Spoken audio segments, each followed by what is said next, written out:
नमस्कार, आप देख रहे हैं एमपी हलचल टीवी न्यूज। मैं हूं सलोनी सिंह। बढ़ते हैं खबरों की ओर। देश के केंद्रीय कृषि मंत्री शिवराज सिंह चौहान आज ग्वालियर पहुंचे, जहां एयरपोर्ट पर कार्यकर्ताओं ने उनका जोरदार स्वागत किया। इसी दौरान उन्होंने फसल बीमा की राशि, भारत अमेरिका ट्रेड डील, चीतों के आगमन और भोजन साला मामले सहित कई राजनीतिक और राष्ट्रीय मुद्दों पर अपनी प्रतिक्रिया दी। देखिए हमारी पूरी रिपोर्ट में।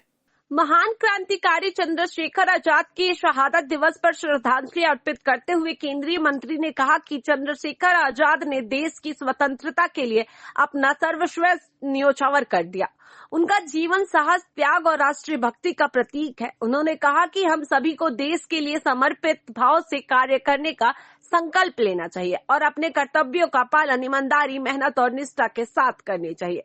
इजराइल के सांसद कनेसेस्ट में प्रधानमंत्री नरेंद्र मोदी के संबोधन का उल्लेख करते हुए उन्होंने ऐसे ऐतिहासिक बताया। उन्होंने कहा कि प्रधानमंत्री के नेतृत्व में भारत एक वैभवशाली, गौरवशाली और विकसित राष्ट्र की दिशा में आगे बढ़ रहा है। आज भारत केवल अपने हितों की नहीं बल्कि पूरी दुनिया के कल्याण की सोच रखता है और वैश्विक स्तर पर नई दिशा देने में सक्षम है। मध्य प्रदेश में चीतों की बढ़ती संख्या और बोत्सवाना से 8 चीतों को कुनो नेशनल पार्क लाए जाने के विषय में उन्होंने कहा कि यह वन्य जीवन संरक्षण की दिशा में ऐतिहासिक कदम है। इससे प्रदेश में पर्यटक को बढ़ावा मिलेगा, रोजगार के अवसर बढ़ेंगे और पर्यावरण संरक्षण को मजबूती मिलेगी। उन्होंने कहा कि भारतीय संस्कृति सभी प्राणियों में सम्मान, चेतना और सम्मान का भाव रखती है और यह पहल उसी सोच को दर्शाती है। फसल बीमा की राशि किसानों के खातों में कब तक पहुंचेगी? इस प्रश्न पर उन्होंने कहा कि अन्नदाता उनके लिए पूज्य है। सरकार किसानों के हित के लिए प्रतिबद्ध है और विभिन्न योजनाओं के माध्यम से उनकी आय बढ़ाने और सुरक्षा सुनिश्चित करने का कार्य कर रही है। उन्होंने भरोसा दिलाया कि किसानों का जायज हक उन्हें अवश्य मिलेगा। भारत अमेरिका व्यापार समझौते को किसान विरोधी बताए जाने के आरोप पर उन्होंने इंडियन नेशनल कांग्रेस पर निशाना साधते हुए कहा कि विपक्षी केवल भ्रम फैलाने का प्रयास कर रहा है।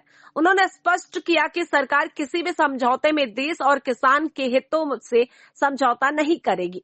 वहीं आर्कियोलॉजिकल सर्वे ऑफ इंडिया की रिपोर्ट में भोजनशाला को लेकर पूछे गए सवाल पर उन्होंने कहा कि यह मामला वर्तमान में न्यायालय में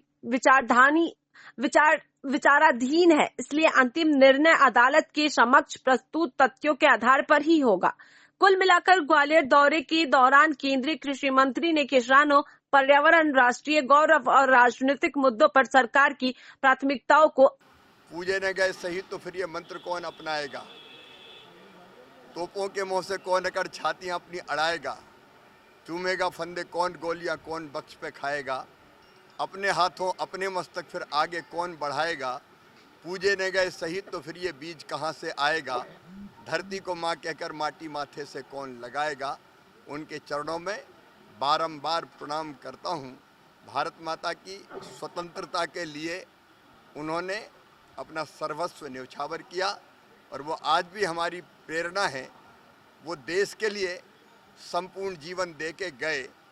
हम देश के लिए जिए, ये संकल्प करें और देश के लिए जीने का अर्थ यही है कि हम अपनी ड्यूटी, अपना कर्तव्य, जो काम हमारी तरफ तय किया गया है उसको कैसे मेहनत से करें, ईमानदारी से करें, प्रामाणिकता से करें और केवल अपने लिए ना सोचें। जब सोचें तो अपने साथ साथ समाज का भी, देश का भी विचार करें, स्वदेशी अपनाएं, अपने देश को आगे बढ़ाने में अपना योगदान। इजराइल में पहली बार हुआ है कि मोदी जी वहाँ के संसद में उन्होंने भाषण दिया। एक बड़ी खूबसूरत कई चीज़ें पहली बार हो रही है। प्रधानमंत्री नरेंद्र मोदी जी के नेतृत्व में एक वैभवशाली, गौरवशाली, संपन्न, समृद्ध, शक्तिशाली, आत्मनिर्भर और विकसित भारत का निर्माण हो रहा है। और अब हम नहीं कहते, जमाना कहता है, भारत आगे बढ़ रहा है। और मैं ये विश्वास है मेरा कि आज जिस गति से भारत आगे बढ़ रहा है, हम कल विश्व बंधु तो हैं ही, क्योंकि हम केवल अपनी नहीं सोचते, दुनिया की भी सोचते हैं।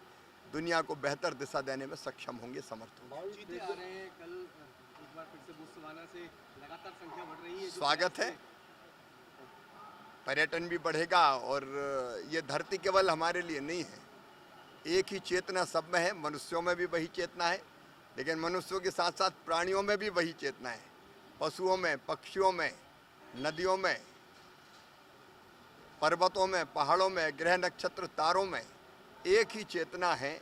और ये भारत की सोच है, प्राणियों में सद्भावना हो, तो अब फिर से उनको पुनर्स्थापित करने का यहाँ काम हुआ है।